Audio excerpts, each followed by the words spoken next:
for a little afternoon snack in Santiago. Today we're at a restaurant called Galindo, and we're going to be trying a dish that's called Chorrillana, and this is a lot like a Canadian poutine. Now, if you're not too familiar with Canadian poutine, that's kind of like when you get some French fries with gravy and cheese and other ingredients over top. So this is going to be similar, but with a Chilean twist. So we're waiting for the food to arrive now.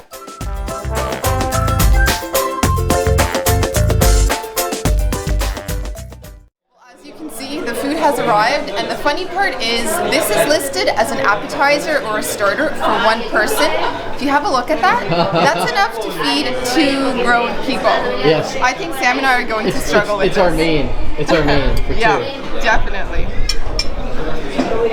Alright Sam, so it's time to give us a tour of the plate. Yes, so before I tuck into this tasty little treat, I'm going to explain what we've got here. So we have tenderloin, onion, and scrambled egg on top of those French fries. So it's actually a little bit different from the first time we tried Chorrillana, because that had a fried egg on top and also sausage. Yes. But this still looks good. This has a lot more meat. Like this is a very generous portion. So dig right in, hungry boy. Thank you, thank you, thank you.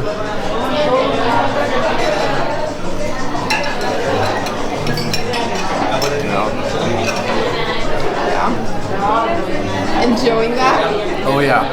Wow, those are like really tasty onions. You can tell they've been marinated in something. And French fries, caramelized onions, I think.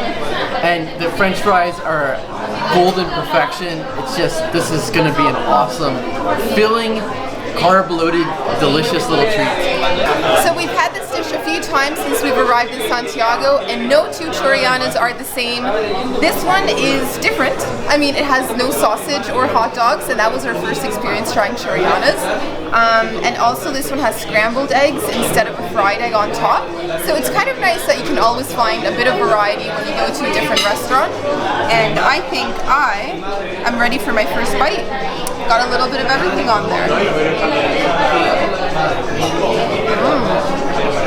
Wow. That meat is tender, isn't it? It is tender. It is tenderloin, so it should be tender. Better be tender. Wow. That's nice.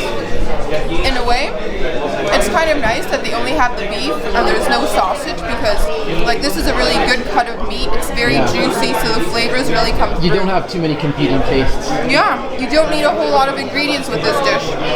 Not when it's done well. So in terms of toppings, you can usually get up to 3. Today we only have 2. We have ketchup and mustard. Sometimes it also comes with mayo. And you know what? A little bit of sauce doesn't hurt, so let's pour some on. Alright. Pour some on. Yeah. Not too much. I like mine au natural. Crisscross it.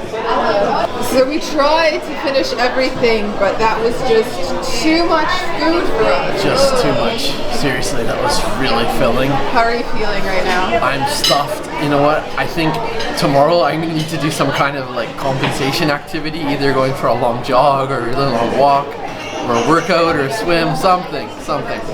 Alright, but now it's time for the big question. Which do you prefer, Canadian poutine or Chilean chorrillana? Well, this is really good, but you know what? Nothing compares to Canadian poutine. That's like in a league of its own. But this is really tasty. And if you want to come and try it at this restaurant, it's going to be just under 8,000 Chilean pesos, which currently is about $10 US. So it's not bad value. Bring a friend or 2 to help you out. That is my tip.